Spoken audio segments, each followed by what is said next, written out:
Hello, my name's Jenna and I'm 40 years old. I'm certainly not the first woman to experience abuse and mistreatment from their in-laws, and I am certainly not going to be the last. My story is one, however, that not a lot of people can say that they can relate to, as the idea or concept of getting their revenge is something that can never happen. Thank God that I was able to do something about my situation, and I share my story to help those who are in a similar position to take action against the abuse they're experiencing. The story all started when my husband said this: "I need to tell you something important." "What is it, babe? Is everything okay?" "No, I'm afraid I have some news I need to tell you. I saw my mom and sister do something very awful." "What? What is it?"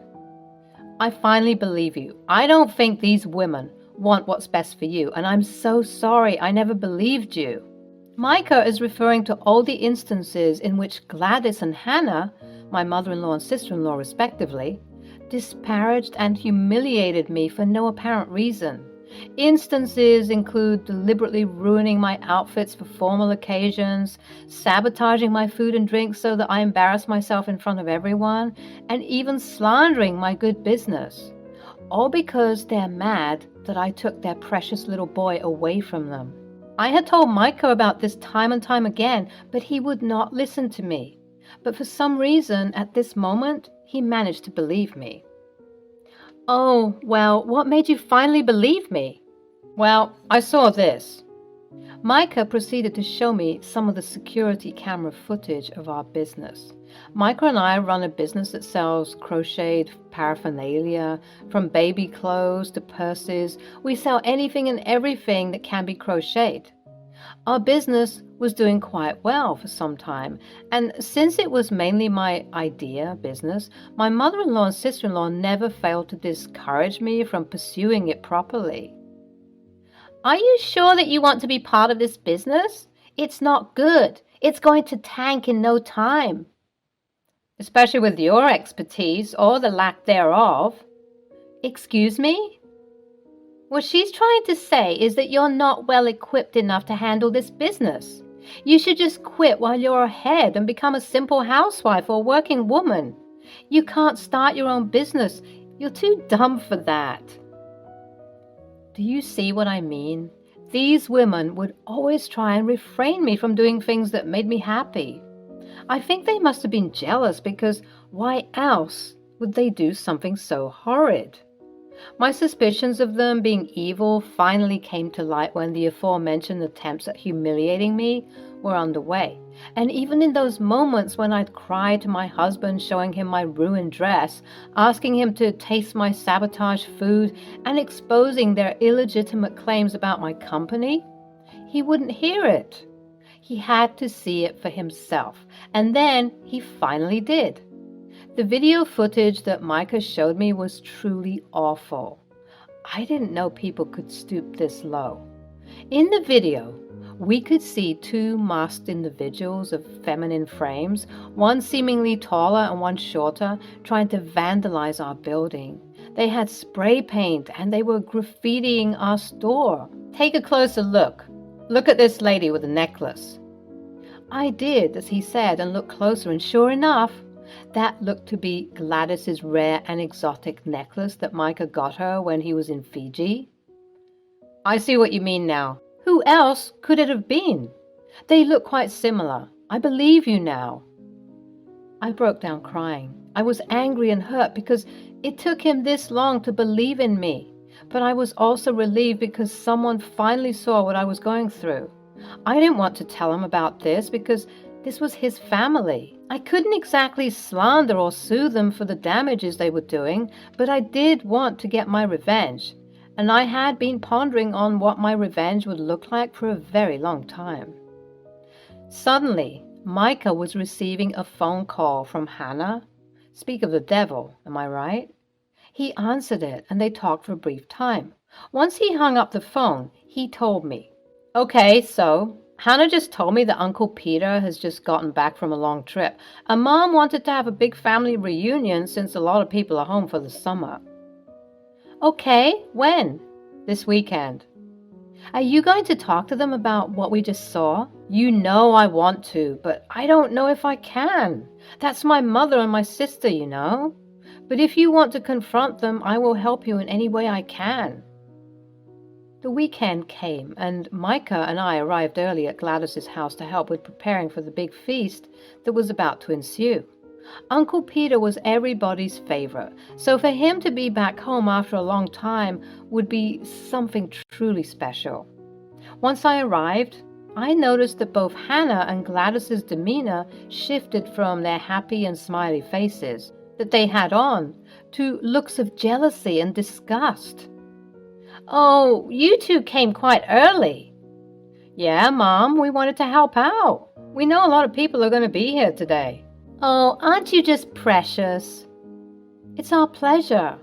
Once I chimed in, Hannah and Gladys turned their eyes on me, looking at me as if I stole something of theirs.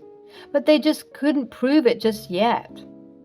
"Oh, Jenna, such a terrible thing for your beautiful business to be vandalized like that. I saw it on the way over here. Just tragic." "Simply awful, yes."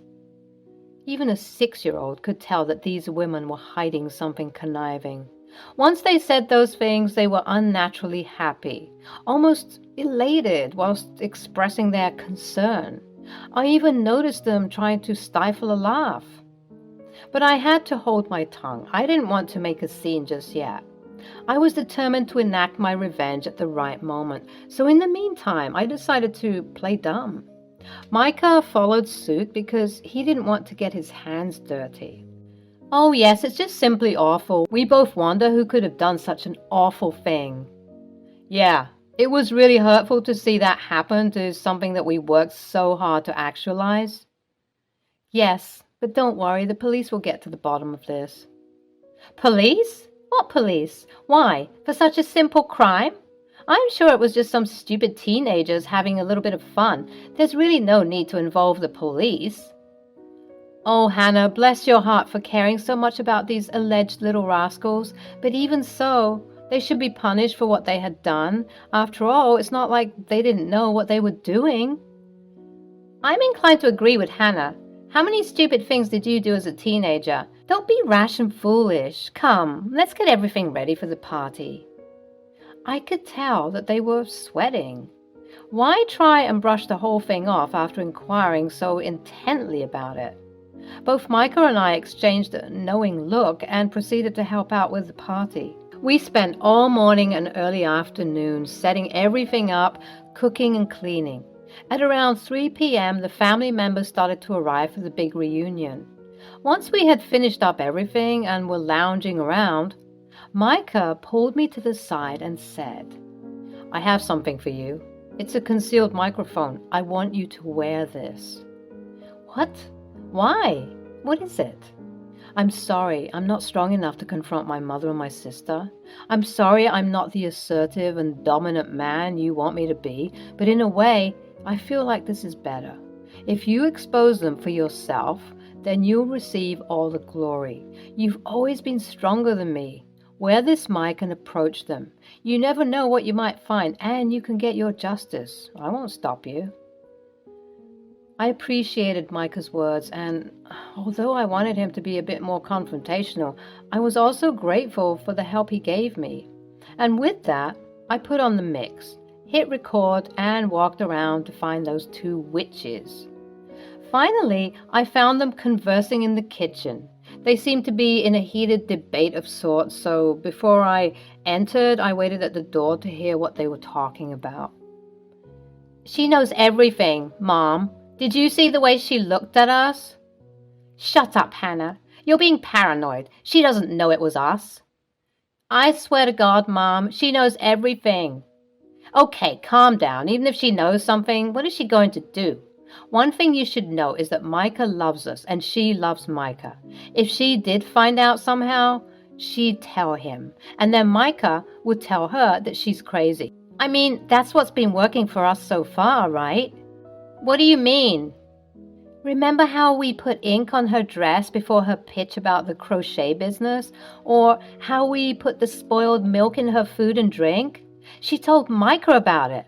There was no way that she couldn't have shared her suspicions with him. But because he loves us, he was willing to overlook it. He'll do the same for us now. At that moment, I burst into the room because I was getting irritated with their villainous talks. Although I had been recording the whole ordeal, I was fearful that perhaps because I was far away, the mic hadn't picked up anything. I had to get closer to gather evidence against them and use it for my revenge. Hello, you two. Uncle Peter will be here any minute. Are there more things that need to be done? Geez, Jenna, you startled us. Yes, Jenna, I have a weak heart. Don't do those foolish things again. Apparently not weak enough. What did you just say? Oh, I didn't mean anything of it. Just that for such an aged woman, you do seem to be quite active. Active? How, dear? Well, I could have sworn I saw you. Perhaps it was a dream or something, but I swear I saw you engaging in some rigorous activity recently. You were wearing something black, I believe, and you were also wearing a mask, I think. They stopped what they were doing for a brief moment. Bingo. Yeah, I believe you were doing something quite rigorous. I believe it might have been something quite bad, actually. Just what are you getting at, actually? I think that you know what exactly I'm talking about, sweetheart. Gladys proceeded to close the door so that we could have a quieter discussion. What are you trying to insinuate? Well, I'm not trying to insinuate anything. Okay, well, we don't know what you're talking about, so hush now. I don't know. I mean, if I'm being honest, I think I might have also seen another person with their face covered alongside this other figure, and they were doing something quite criminal. What a shame. I hope you find these criminals. Anyway, Mom, I think we should get going. Not so fast, Hannah. I wouldn't want you to miss this. Miss what? At that moment, I showed them the video footage that Micah showed me. Oh, good, you caught the vandals. Okay, well, now that we know who they are, there's no need to investigate further. Just drop the issue. Honestly, Jenna, you're getting insufferable with this. You're not the only building that has ever gotten vandalized. Yeah, honestly, just get over yourself, Jenna. It's not a big deal. Quite the contrary, ladies. I do believe it is a big deal. You see, I learned something interesting when I discovered this video. Look closer. Both the ladies squinted and zoomed into the phone screen to see what I was talking about, and the look of horror and shock that occurred confirmed all of my doubts. They were the ones who indeed vandalized my precious building. I told you, Mom. Hush, this proves nothing. Who else has this necklace, Gladys? I can't take it anymore. Fine, it was us. Hannah, don't you dare say another word. Well, she's caught us, Mom. I don't know what you want from me. Yes, Jenna, we did it. We vandalized your business. But what are you going to do about it? Yeah, Jenna, there's absolutely nothing you can do about this situation. We know that Micah cares more about us than he ever will with you. So even if you do try and do something, he won't do anything to us because he loves us. He indeed loves you guys, and it's also true that he won't do anything. But honey, what makes you think that I won't? Do you think I'm scared of you two? You tried to come for my business. That is my baby. I won't let you get away with it. Gladys and Hannah both reached out as if to snatch the phone from my grasp, but luckily I was quicker than both of them and I managed to get away. Get back here, you stupid little girl! Even if you get this phone, the data has already been backed up, so there's no point in trying to fight me unless you want to accelerate your already weak heart. Don't you dare antagonize my mother. Do you think you're funny? Do you think you're smart? You'll be giving us all the data this instant, or I swear I will. You'll what? Huh? What will you do? I'll hurt you in ways that you never thought were possible. Oh, I'm so scared. Please don't hurt me. Oh my goodness. You smart-mouthed little wench. We were scurrying all around the kitchen until I finally managed to open the door. And it's a good thing I did too, because right on the other side of the door was Micah. "Help me! Your mom and sister have gone crazy. I come to tell you that Uncle Peter is here." "What's going on?" "I'll tell you what's going on. Your pathetic wife is trying to accuse us of vandalizing her business, and she's threatening to hurt us." "Okay, that is not true. Tell them, Micah." There was silence.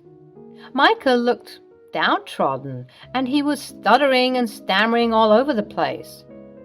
"I know you're not used to fighting with your mom and your sister, or fighting at all for that matter, but I need you to fight for me, your wife, right now. Please." Still, there was silence, and Micah's face fell. My heart sank. "You see, darling, Micah will always be on our side and not yours. He loves us more than he loves you."